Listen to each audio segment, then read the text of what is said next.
Who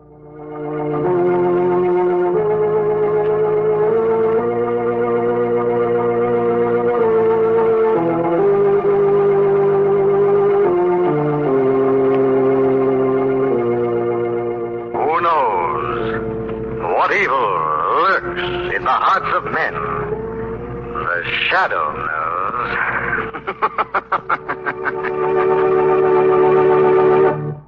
Once again, Mutual Don Lee brings you the thrilling adventures of the Shadow, the hard and relentless fight of one man against the forces of evil.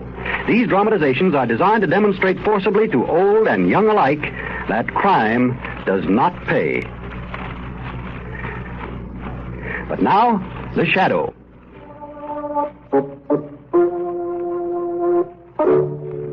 Today, by popular request, again brings you one of the most outstanding shadow dramatizations of all time. The exciting story called Death in a Minor Key. The Shadow, who aids the forces of law and order, is in reality Lamont Cranston, wealthy young man about town.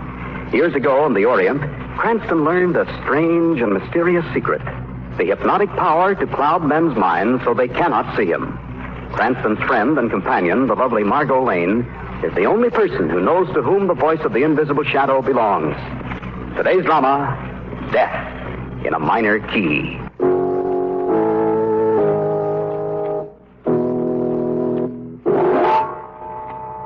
Death in a minor key. You know, to me, that expression brings back the memory of a series of weird, eerie musical notes in a minor key that had a tragic bearing on my life. It's funny, isn't it, how all of us recall a certain sound that we associate in our minds with a strange, indeterminate feeling of uneasiness or fear. Like the cry of a coyote as it's silhouetted against the night sky. Or the wild shriek of a siren as an ambulance catapults through the city's darkened streets. And then there's even the sound of a distant train whistle punctuating the evening stillness, bringing with it that lost, empty sensation of being all alone in a strange, lonesome world around you. That's odd, I just happened to think. All of those sounds that I described are night sounds. I guess that does have significance, too. Because the night is... well, night is a time for fear. And it was at night, too, that those notes in a minor key were heard. Faintly at first. Ever so faintly. Played on a strange instrument. Then as they came closer, you heard uneven, heavy-footed steps. The sounds are louder now. The footsteps nearer. Nearer. Nearer. Nearer.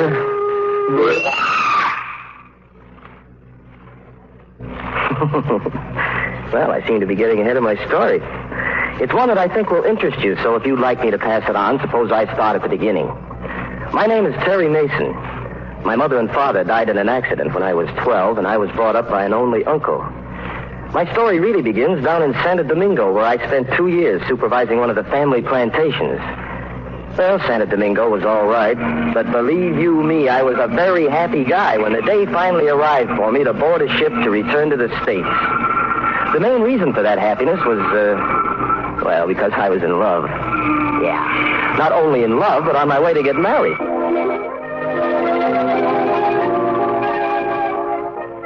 The girl was Barbara Norton, so you can imagine how anxious I was for that boat to get to New York and get there fast.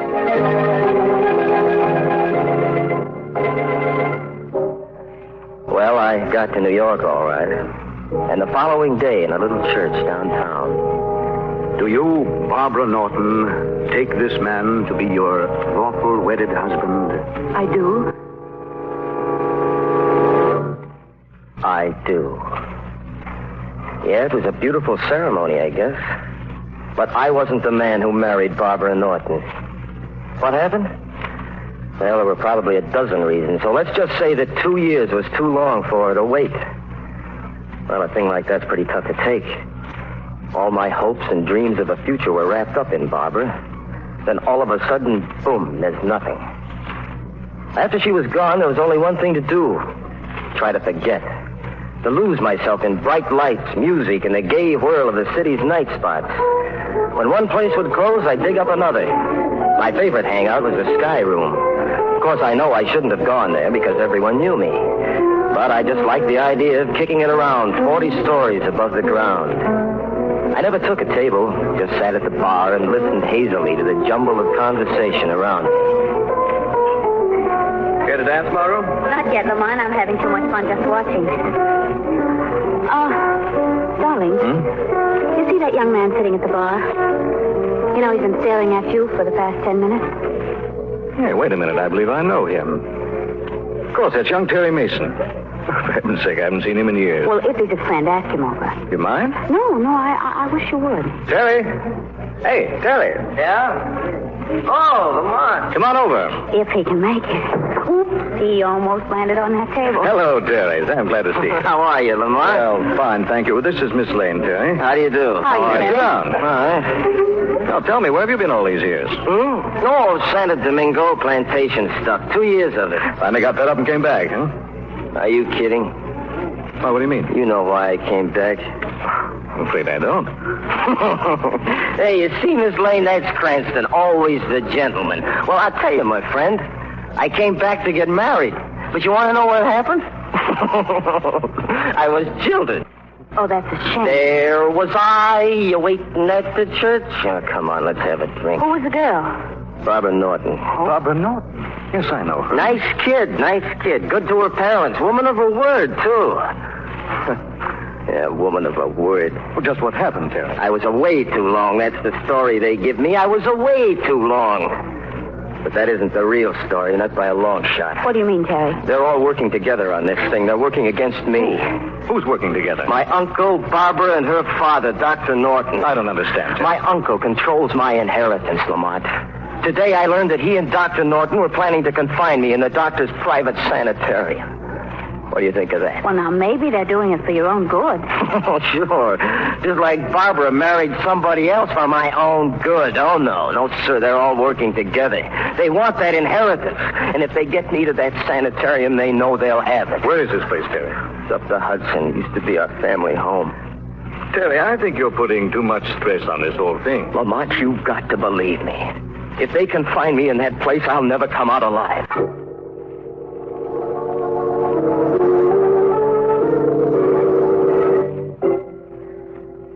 Well, in spite of all I could do, they put me in the sanitarium the next day. It's for your own good, Terry, they kept telling me. Oh, yes. What they really meant was that it was for their own good.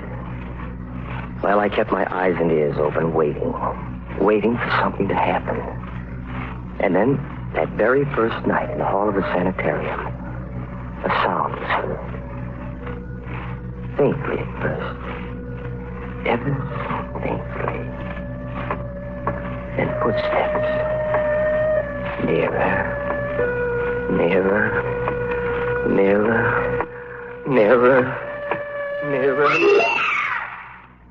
I rushed to the phone quickly. I knew that I had to call Lamont Cranston at once.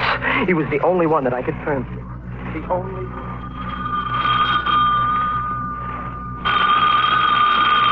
Don't answer that, Lamont.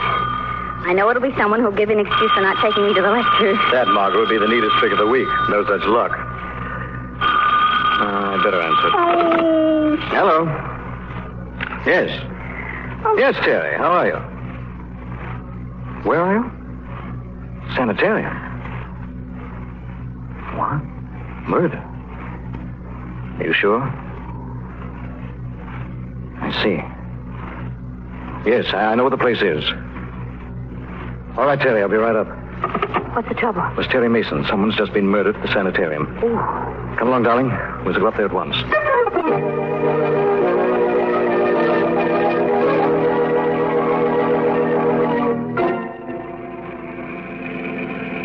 You know, Mr. Cranston, when you're first telling me that I'm taking you my cab to a house up the Hudson, I am thinking of only one house which is up the Hudson. And this house is not a house which I am fond of, indeed, on account of bars which is on the window. Yes, I know, Shrevey. Turn left in this driveway. Yes. Oh, Lamont, is that the sanitarium up there on the hill? Yes, darling. Gee, it's a grim-looking place, isn't it? Old stone walls, high turrets. Almost looks like a prison. The house to which I'm referring is a prison also, although it ain't the same house in it. You'd better stop here, Shrevey. Yes. Why, aren't you going right up the door? No, Terry will meet us at the cellar door. He doesn't want anyone to know we're coming.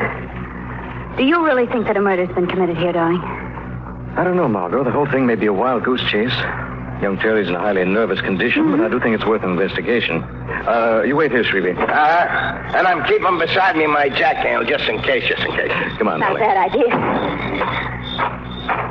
Look. The whole place is shrouded in darkness. Well, it's quite late, you know. Yeah, but you'd think that... Come on. What's that? What? What are you talking about? Look. That cloaked figure disappearing into the shadows of the building. Yes. See it? Yes, I see him, Margot. That looks very much like Terry's uncle. Oh, then you know him then. Yes. Both he and Dr. Norton are old friends of mine. He's gone now. Wonder what he's doing here. This must be the cellar door Terry mentioned. He should be right inside. Is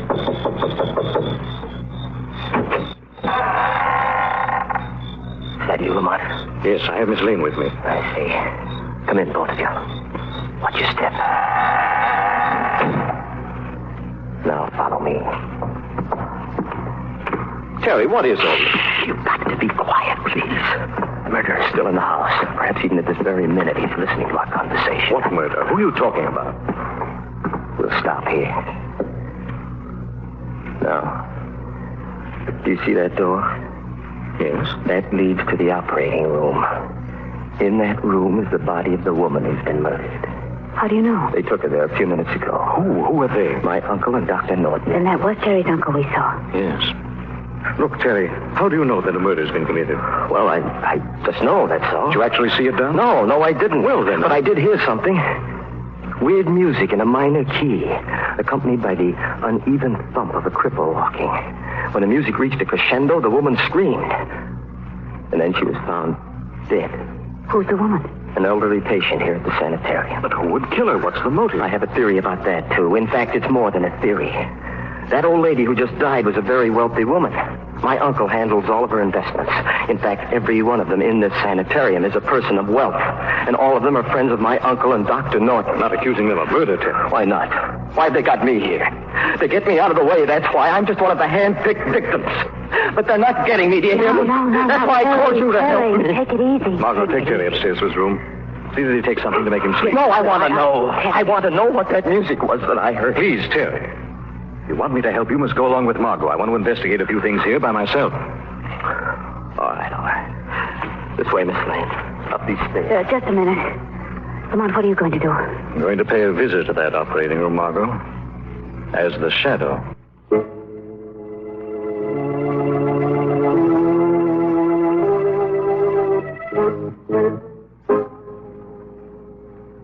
Have you examined the body completely, Doctor? Yes, and believe me, when the coroner arrives, he'll find nothing wrong. You're sure of that? Yes, I am.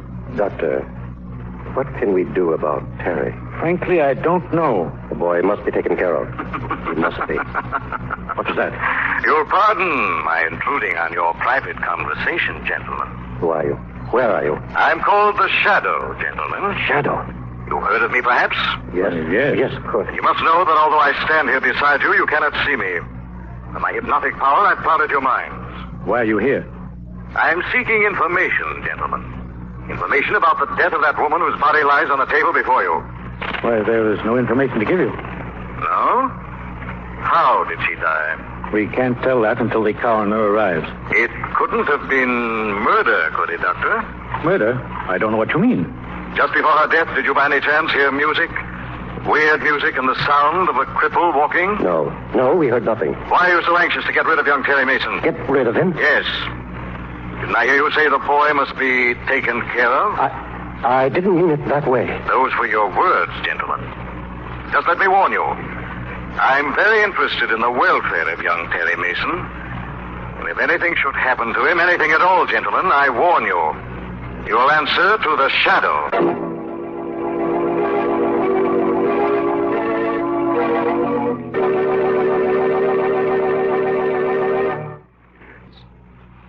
And now back to the Shadow.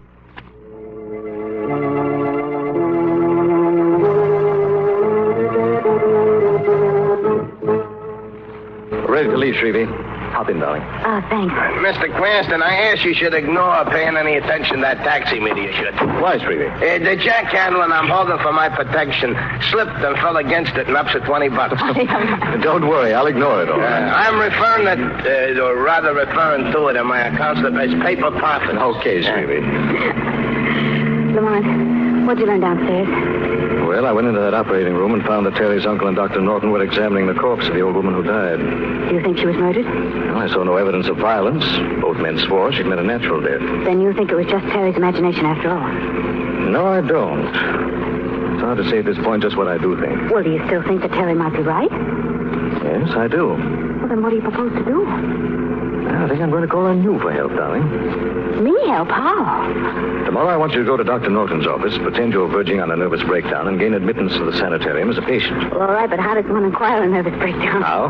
Just watch the cabbie take these turns. Not a bad suggestion. No, seriously, Marco, I do this myself. Only Dr. Norton and Terry's uncle both know me. Now, what do you say? Well, sure, but...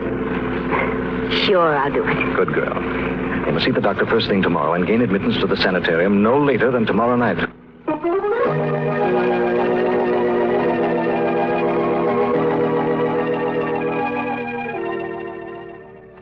Are you quite comfortable, Miss Lane? Yes. Yes, thank you, nurse. Well, there's a cord right above your bed if you wish to ring. Yes, I know. You told me that. Well, I'll just open your window and put out your light. There now. Do try to get a good night's sleep. I'll try. Good night. Good night. Good night. Try to get a good night's sleep. That's funny. Well, I can try. What's that?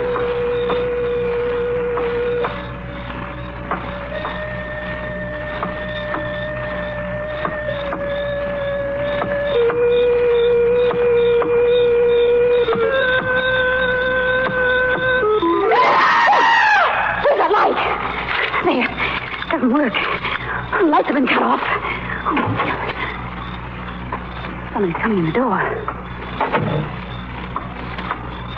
Who is that?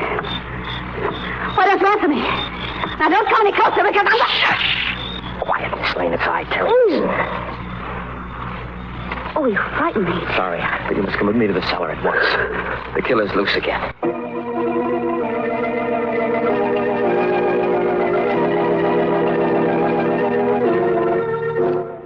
Margot, you all right? Oh, Lamont, what are you doing here? I was outside keeping watch, and I heard the scream. First, I thought it might have been you. No, I'm all right, thanks to Terry here. I think the murderer struck again. Yes, and just the way that Terry described. The weird music, the footsteps, and then the scream. Who was it this time? I don't know. But there was one unusual thing that Miss Lane didn't mention. The footsteps seemed to be coming down a staircase. And yet, there are no stairs in that wing of the house. Yes, I noticed that, too. Anything else? Yes, there is. About 25 minutes ago, I heard the house phone ring. I listened in on the extension in my room, and I heard my uncle tell Dr. Norton that he'd be over here shortly. Yes, I saw his car drive in. Well, listen. Uh-oh. Someone next door in the operating room. It sounds like Uncle and Dr. Norton. That's the latest victim's body in there. Oh, Lamont, Terry, go back upstairs at once. We'll get back to your rooms before you're missed. Yes, that's right. Come on, Miss Lane. I'll be right with you, Terry. Lamont, what are you going to do now? Shadow's going to pay another call in the operating room and try to unravel this mystery.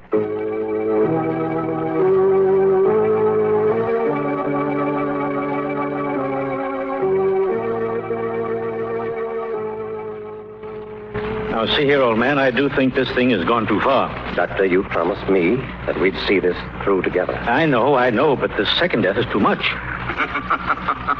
I should say that's understatement, Dr. Norton. Shadow again. Yes, gentlemen. This time I shan't be as lenient with you. The body on that table should be examined by me, not you, Doctor. You fooled the police with your first murder. You do the same with this second one. Are you accusing us of killing? I am. Hello, what's this? So, step over here, gentlemen. That's it.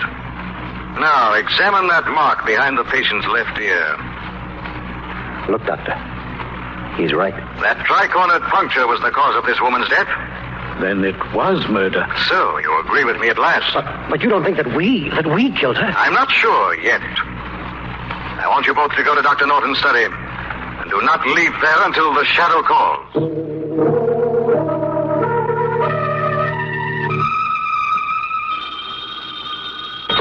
Hello? Are you alone, Margot? Yes, Lamont. I'm coming right up to your room.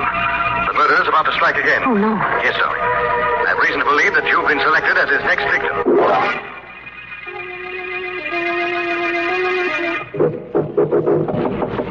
Who is it? Guy Lamont, open up. Oh, I'm so glad it's you. Out your light, Marco, quickly. Well, yes, surely, but... We must have darkness. Oh, Enough light from the moon. You'll see. I purposely called you on the house phone, Margot, because I knew the murderer would be listening in. And through his fear of my knowing his identity, he'll pick this time to try to kill us both. Now, that's a pleasant little thought. But who is this murderer? I'm not mistaken. It'll be a long, black, highly poisonous snake. He's a tri-cornered mark on its victim. A snake? Oh, gosh, Lamont, they scare me to death. Quiet, please, darling. The snake may be in the room now, ready to strike. We've got to listen for it. Look out, Margot! I got him. Oh, Lamont! I saw him come in through that window. I guess I closed it on him just in time. You cut his body in two. Yes. Well, that takes care of that. So that's our murderer. No, darling, only the instrument of death.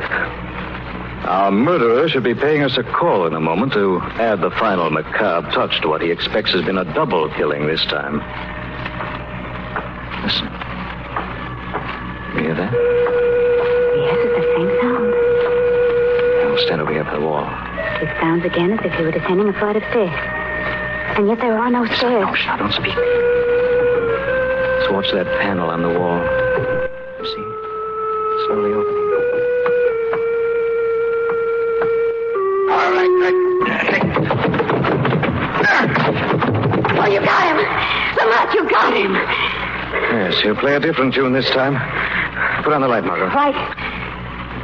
Well, there's our murderer. Oh, that face. Those long fangs and those popping eyes. It doesn't look human. It isn't human, Margot. That's a mask. It's worn to hide his true identity. Now take it off.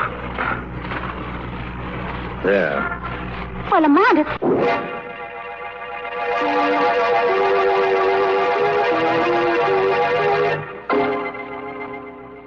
Well, that just about ends my story.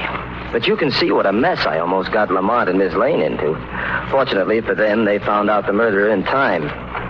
This killer's motive was a familiar one, revenge. Trying to implicate those he thought had wronged him. As you probably already deduced, the club foot was a disguise, and the weird music came from a strange oboe-like instrument that he used to hypnotize the snake. Yes, he thought he was being very smart. But, well, right on down the line, it's been pretty well proven that the smart guy in the long run gets just what he gives out. Time to go, Terry. Oh, yeah. Didn't realize I was so long. I was just telling these people a story. Not a bad one either, if I do say so myself. You'd better come along, Mason. Okay.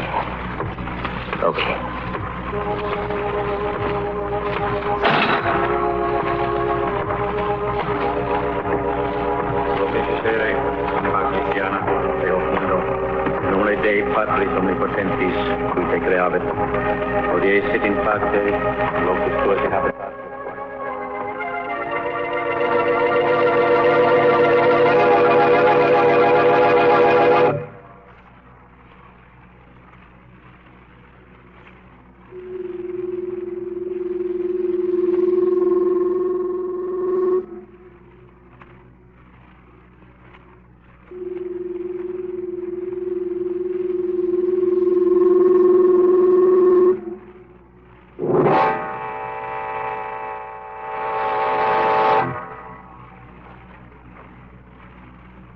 Having been sentenced to die for committing the crime of murder, I hereby pronounce Terry Mason legally dead.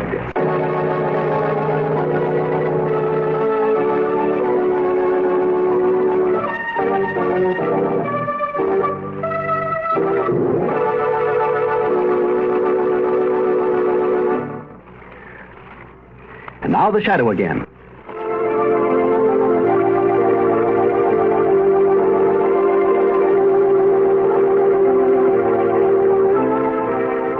The Shadow program is based on a story copyrighted by Street and Smith Publications. The characters, names, places, and plot are fictitious.